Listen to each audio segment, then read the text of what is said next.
Est-ce que désormais on ne peut plus faire confiance à personne? Est-ce que je suis tombée dans un milieu où vraiment il n'y a aucune limite?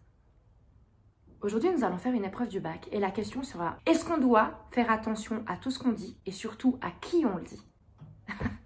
Vous avez 4 heures, s'il vous plaît, pas de crayon à papier, du stylo. Non, blague à part, parce que c'est pas drôle en soi. C'est des vraies questions. Je suis dégoûtée. Est-ce qu'on est vraiment dans une société de paranoïa où on doit absolument se méfier de tout le monde? Où nos moindres secrets, nos confessions les plus intimes, elles peuvent ressortir comme ça, sans notre accord. Enfin, non, moi je veux pas de ce monde-là, je veux pas de cette société-là et je suis fatiguée des réseaux sociaux. Voilà. Aujourd'hui, c'est une petite vidéo pétage de câble. Donc aux gens qui vont dire: non mais attendez, pourquoi elle s'énerve comme ça directement en intro? Oui, c'est vrai, vous avez raison. Je vais boire un peu de thé. Je vous balance le jingle, je me calme et on rentre tout de suite dans le vif du sujet. Anyways, anyhow, you won't give me no more down. Oh yeah, because I don't resign up. Now's the time to raise up. Hello les chatselis, ça joue ou bien? J'espère que ça joue mieux que moi là aujourd'hui. Je suis dans une phase un petit peu plus, voilà, en colère. J'ai été plusieurs jours dans le déni, sous le choc, à me dire: qu'est-ce qu'on fait de ça? De nouveau, on a instrumentalisé ma parole, mon histoire, etc. sans mon consentement. Non, c'est pas possible. Je vais pas pouvoir avoir des polémiques comme ça tous les 2-3 mois. 2023, comme ça, c'était tout ascendant. Et puis quoi, 2024, ce sera descendant. Et non, quoi, j'en ai marre. J'ai envie de pouvoir donner mon avis, mon histoire quand j'en ai envie et comme j'en ai envie. Donc, je vais essayer de pas être trop piquante parce que c'est un sujet qui mérite aussi de garder la tête froide, parce qu'il y a aussi toute la justice qui rentre désormais en ligne de compte, mais on va en parler, et il y a aussi des choses sur lesquelles je pourrais pas communiquer. Normalement, si vous avez cliqué sur cette vidéo, c'est que vous savez un petit peu tout ce qui s'est passé. Si c'est pas le cas, j'imagine que vous ne me suivez pas sur mes réseaux sociaux, donc je vous mets mon Instagram où j'avais fait toutes les stories, où je réagis tout le temps à chaud et où je vous raconte ma vie au quotidien, et mon TikTok où là j'avais fait aussi une vidéo de toute manière sur le sujet pour régler un peu la chose, pour me dire bon, j'en parle une fois et après on n'en parle plus, et puis parce que j'en ai parlé en live. Normalement on fait toujours des lives spiritualité, développement personnel, psychologie, philosophie, enfin bon bref, ça va ensemble. Et ça c'est une thématique, c'est un sujet sur lequel j'avais pas encore communiqué parce que je ne me sentais pas prête. Voilà, j'étais pas du tout prête à en parler, je voulais le faire quand je le sentirais, quand bon me semblerait en fait de le faire, mais on m'a enlevé ce droit et je suis dégoûtée. Honnêtement, je vais te dire, je trouve ça dégueulasse. On n'avait pas à me faire ça. Les gens ils vont dire: oui mais écoute, vous aussi vous en parlez de ce sujet là. Oui mais nous on sort pas des choses qui n'ont pas envie d'être sorties, c'est à dire que nous on rebondit sur des choses qui ont déjà été médiatisées. On a choisi délibérément d'en parler, donc nous on rebondit dessus. Moi c'est quelque chose dont je voulais pas parler. D'ailleurs c'est marrant parce que Sam m'avait dit: si tu veux en parler. Mais en fait il faut que je contextualise, sinon vous allez pas comprendre. Il s'avère que cette semaine là j'étais sur Aja. Donc déjà, je suis super fatiguée parce que j'ai enchaîné mon voyage à Los Angeles. Donc j'ai fait Los Angeles, Londres, Genève, Paris. Donc je suis déjà KO, je suis jet lag. C'est la Saint-Valentin. C'est compliqué parce que quand tu es célibataire, surtout à un certain âge, tu es bombardé de tout cet amour, de toutes ces stories, de toute cette publicité. Je veux dire, quand je suis sortie de l'avion à Genève, à l'aéroport, j'arrive, il y avait un parterre et un plafond de cœurs partout. Donc déjà, tu es en mode... Et une chose que vous savez pas, parce que très peu de gens le savent, c'est que cette période-là est aussi un peu compliquée pour moi. Maintenant, je vais pouvoir le dire, parce que de manière, ça a été sorti il y a 2 ans. À cette période-là, j'étais enceinte. Et il s'avère qu'en fait, entre le 13 et le 14 février, j'ai fait une fausse couche. Donc j'ai perdu mon bébé. Et c'est vrai que j'en avais parlé à très peu de gens. Je sais pas pourquoi, moi qui suis quand même très expansive, qui n'ai pas de problème à communiquer, je sais que la communication et la libération de la parole, c'est essentiel pour pouvoir faire le deuil de certaines choses, passer à autre chose. Et je vous encourage en plus tout le temps à le faire. Mais ce sujet-là, c'est un des sujets, je sais pas si ça... Par protection, par pudeur, par honte, je sais pas. Ça, j'en parlerai dans une prochaine vidéo qui arrivera directement après celle-ci. Parce que oui, en fait, quand je suis rentrée chez moi après une nuit blanche, après le Aja et après les sentiments que j'avais, mon instinct m'a dit: tu sais quoi, vide ton sac. Donc je me suis posée sur cette place-là, que vous connaissez bien désormais. J'ai mis mon téléphone ici et j'ai décidé de témoigner, de balancer en fait toute mon histoire. Mais j'allais certainement pas la publier maintenant. J'avais besoin de temps, j'avais besoin de le sentir, mais je me suis dit: si un jour tu es prête à communiquer là-dessus et à potentiellement aider d'autres personnes, ce sera fait, ce sera tourné. La veille, avant de commencer le Aja, on nous dit qu'il y a une nouvelle exclue, une actualité qui vient de sortir et qu'on rajoute un sujet, à savoir la médiatisation du fœtus de Carla. J'ai même pas envie de rentrer dans les détails de ça. Je vais faire vraiment cette vidéo pour recontextualiser ce qui s'est passé, qui sera une introduction à celle de mon témoignage qui va suivre. Et ensuite, j'aimerais qu'on ne parle plus de ça, parce qu'il y a la justice, il y a un certain cadre à respecter. Voilà. Puis aussi pour une histoire de dignité, je pense. Enfin bref. Et quand j'apprends qu'on va devoir parler de ce sujet-là, sachant que déjà j'ai choisi comme up, donc les agitateurs et les agitatrices, vous comprendrez de quoi je parle, sur Nadège Lacroix, sur la congélation des ovocytes, la difficulté à faire des enfants à partir d'un certain âge. Donc c'était déjà tout grossesse. Il n'y a pas de hasard dans la vie, vous vous doutez bien. On nous apprend qu'on va parler de ce sujet-là et je décide de me confier à Sam. Si jamais sur le plateau tu me sens un peu comme ça dans l'émotion, dans l'émotivité, ou que je me ferme justement pour pas craquer, faut que tu comprennes pourquoi. Et là je lui explique un petit peu mon histoire. Et le fait que c'est la date anniversaire et que c'est déjà difficile, touchy à son paroxysme. Et Sam, dans toute sa bienveillance, il me donne la possibilité d'en parler. Il me donne le choix de le faire ou de ne pas faire. Il me dit, est-ce que tu veux en parler sur le plateau? Et je dis non, je me sens pas du tout prête pour l'instant. Je veux pas parler de mon expérience personnelle, mais je vais parler au nom des femmes qui ont vécu ça, qui vivent ça ou qui vivront malheureusement ça. Parce que c'est trop important comme sujet. On peut pas faire n'importe quoi avec ça. Il faut respecter ces femmes-là. Et vous savez combien je n'ai pas peur de monter au front pour défendre les sujets qui me tiennent à cœur et porter des voix de certaines personnes qui ne peuvent pas les porter malheureusement. Et il est adorable, il a compris et pas de souci, vous voyez. Même sur le plateau, on le voit dans le passage sur ce sujet-là où il me donne la possibilité de parler ou voilà. Je décide de le faire sans le faire. Ensuite, on fait le haja. Ça part complètement en vrille, franchement, entre les bugs, entre les assauts des uns des autres, entre l'émotionnel, la colère des uns, la frustration des autres, enfin... C'est compliqué à gérer une émission comme ça, honnêtement. Mais pour autant, quand on a Brian au téléphone, j'ai eu le sentiment, je sais pas, j'ai senti son énergie, surtout la phrase où il a dit « c'est quand même de mon enfant que vous parlez », ça fait écho en moi. Et ça m'a bouleversée. C'était dur de continuer l'émission, je trouve qu'on s'en est bien sorti pour remonter comme ça. Et ça m'a travaillé. Et après le haja, je pars rejoindre des amis pour faire la fête, comme je fais bien souvent pour pouvoir prendre le premier train ou le premier avion du matin. Donc j'enchaîne directement sans dormir. Et je décide quand même d'écrire à Carla, parce que Carla et moi on se suivaient depuis la toute première émission d'Aja, à la rentrée en septembre où j'étais pour la toute première fois chroniqueuse. Et il s'avère que les invités c'était Sébi Dadi, Carla Talon et Adé Laurent. Et que ça s'était bien passé malgré tout. Enfin c'était une émission compliquée. Oula, le soleil décide d'arriver maintenant très très fort. Pardon pour le changement de luminosité. Attendez.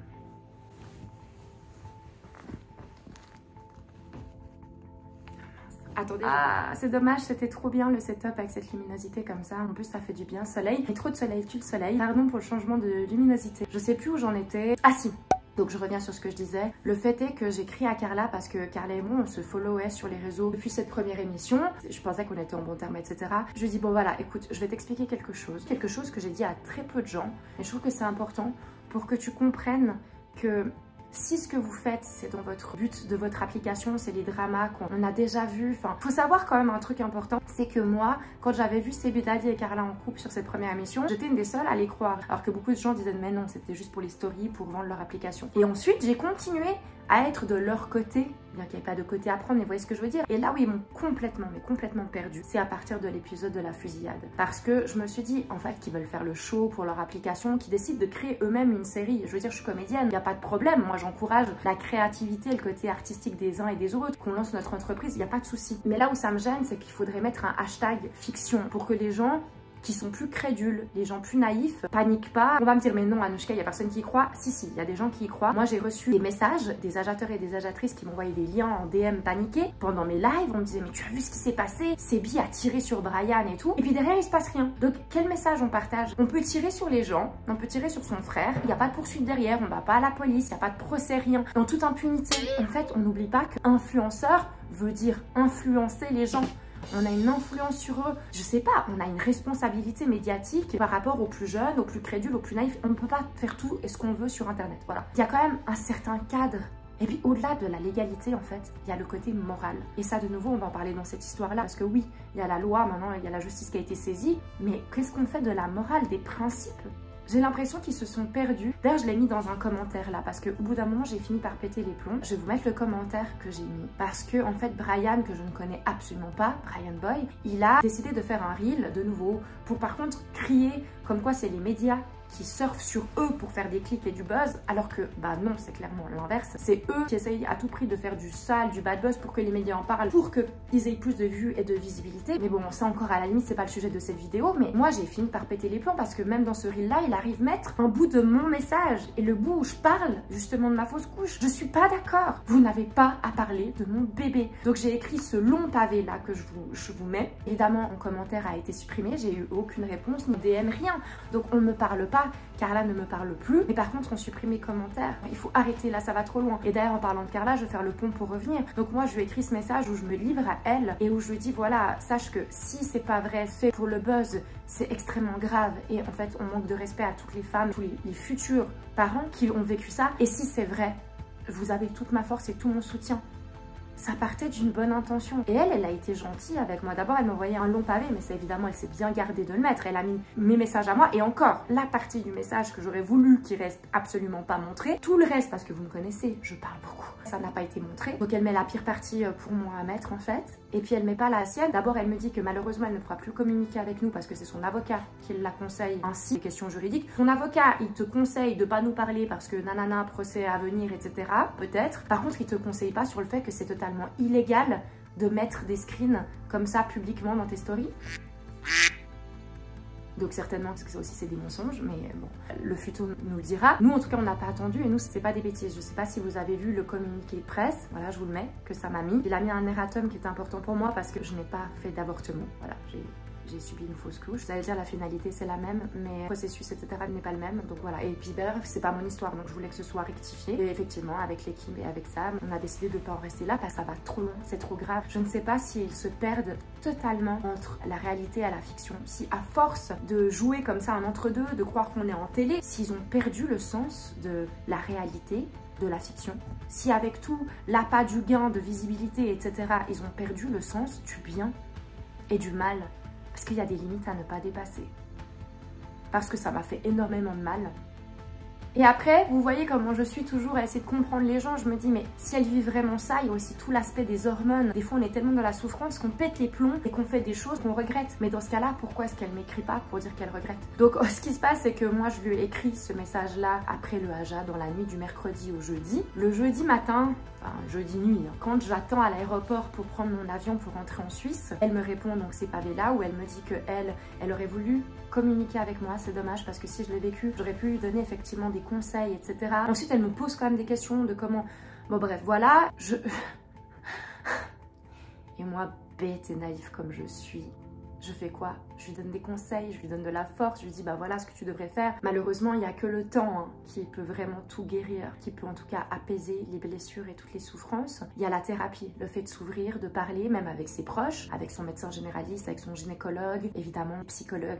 Moi, vous savez que je suis très pro-psychothérapie et psychiatrie, donc voilà, je lui conseille vraiment de faire ça. Et on parle là-dessus vite fait, et puis voilà, je lui témoigne encore toute ma force. Je lui dis que si elle veut faire poursuite, etc., c'est libre à elle. Enfin, vous voyez comment je suis. Moi, je suis encore en mode, fais ce qui te fait du bien, fais ce que tu penses être juste, parce que chaque être humain doit faire en son âme et conscience, en fait. Et je lui dis que moi, personnellement, je n'ai rien à me reprocher. Je sais que je n'ai pas fait de diffamation, je ne suis pas rentrée dans des propos insultants, dans la haine ou quoi que ce soit. Donc à ce niveau-là, moi, je peux bien dormir la nuit, quoi. Je pensais que c'était réglé. D'ailleurs, à la suite de ça, on continue de se follow. On est, il me semble, en bon terme. Je rentre en Suisse. J'ai ce besoin, après avoir discuté avec elle, et le fait qu'elle me dise ça m'aurait fait du bien d'avoir des conseils de quelqu'un qui l'a vécu. Je me dis, ah ouais, ton témoignage peut aider certaines femmes. Être utile. Alors je décide de me poser ici, hein, cette fameuse place que vous connaissez maintenant. Je pose mon téléphone et je raconte tout mon témoignage. Et d'ailleurs dans la vidéo, vous le verrez tout de même parce que je vais la publier après celle-ci, vous voyez que je me demande quand est-ce que j'aurai la force et le courage de le partager. Et le fait juste d'en parler déjà, d'avoir vidé mon sac, d'avoir reparlé de cette histoire dont je ne parlais plus depuis longtemps, ça m'a fait un bien fou. Voilà, de nouveau, hein, la libération de la parole. Après ça, je tombe enfin de fatigue, tu m'étonnes, ça faisait plus de 24 heures que je n'avais pas dormi, sans compter les jet lag et les jours d'avant, j'ai très peu dormi. Je m'écrase comme une masse dans mon lit, encore maquillée et tout, grosse sieste. Et là, je me réveille. Et j'ai plusieurs appels en absence, notamment de Sam. J'ai reçu plein de DM, je vois que j'ai plein de gens qui m'ont follow. On m'envoie de la force, on me dit « Moi aussi, je l'ai vécu, force à toi » ou « Oh mon Dieu, c'est dégueulasse ce qui t'arrive » et je ne comprends pas. Je dis comme ça, la tête à l'envers, quelle heure est-il, dans quel pays je suis, quel fuseau horaire je vis en ce moment, non mais l'horreur. Et là, je vois les screens de Carla. Voilà, je vous la mets. Donc effectivement, elle a balancé une partie de mon message et surtout la partie où je parle de ma fausse couche et de mon ressenti. Sur le moment, j'ai pas de réaction, honnêtement, choquée. Je suis quoi? Et là, l'équipe est outrée et me dit qu'est-ce qu'on fait quoi. Et là, Sam me dit non, là ça va trop loin. Il a été un super soutien. D'ailleurs, tous les membres de l'équipe ont été adorables, m'ont écrit. Jinda m'a appelé, on a pu parler parce qu'elle aussi, elle était dans une sacrée sauce. Il faut savoir que sur le plateau de la semaine d'avant, ils avaient déjà parlé de cette thématique-là et de ces personnes-là. Et que Jinda s'est fait sauter son compte quand même. Et Sebidadi a affirmé, était fier de dire qu'il avait effectivement fait sauter le compte de Jinda. Mais on est où en fait? C'est quel genre de dictature ça? Et ça démontre beaucoup de leur personnalité et de leur style de vie. Parce que pour eux, le fait de sauter le compte de Jinda, c'est le pire qu'ils puissent lui faire. Comme si le fait de perdre ses réseaux sociaux, c'était la mort. C'est la pire chose qui peut nous arriver. Mais non en fait, il existe encore des vrais gens qui ont des vraies vies, hormis les médias et les réseaux sociaux. Je trouve que Jinda, elle a vachement bien géré cette situation. Mon Dieu.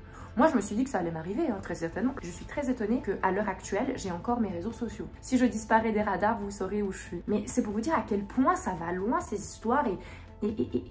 Et là, ils ont été vraiment beaucoup trop longs. J'ai pas honte de le dire, c'est dégueulasse. À la suite de quoi, ça m'a pris les devants. Il a mis le communiqué de presse que je vous ai déjà montré. Et moi, j'ai fait des stories qui résumaient un peu mon ressenti sur le moment. Donc là, vous avez vraiment ma réaction en sortant de sieste à chaud. Voilà, je vous les mets maintenant. Bon, je reçois beaucoup de messages. Merci de votre soutien.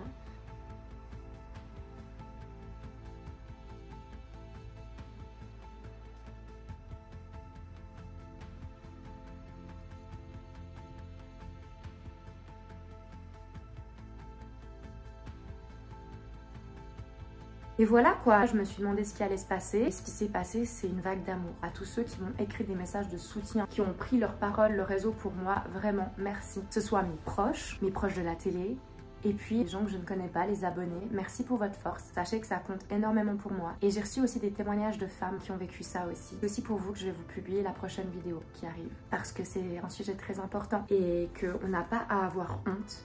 Je n'ai pas honte de ce qui m'est arrivé. Voilà, je n'ai pas à avoir honte de cette histoire-là. On garde la tête haute, hein, on se relève. Force à toutes les femmes qui ont su se relever après des épreuves comme ça. Et d'ailleurs, si c'est vraiment ce que vit Carla, mon discours n'a pas changé, force à elle. Et j'en profite pour vous dire, n'allez pas lui écrire des messages négatifs. Dans ma communauté, on n'insulte pas gratuitement les gens, d'ailleurs on n'insulte pas tout court, parce qu'on essaie d'être dans la loi et dans la morale. Mais en tout cas, même des messages négatifs, des coups de pression, ne le faites pas. Parce que ce qu'elle doit vivre doit être déjà assez horrible. N'oubliez pas que l'important, c'est la bienveillance. Always be kind. Il n'y a que ça qui est important. Prenez soin de vous, surtout. Prenez soin des autres aussi. Et voilà pour le résumé de cette histoire et comment on m'a outé. Voilà, comment on m'a forcé en fait à parler de choses aussi intimes sur moi. C'est un mal pour un bien parce que grâce à ça, j'ai pu libérer ma parole. Peut-être que ça va pouvoir aider d'autres femmes. Donc je vous dis à très vite pour la prochaine vidéo témoignage, pour la story time sur ma fausse couche. En attendant, je vous embrasse très fort et je vous dis à très vite. Salut!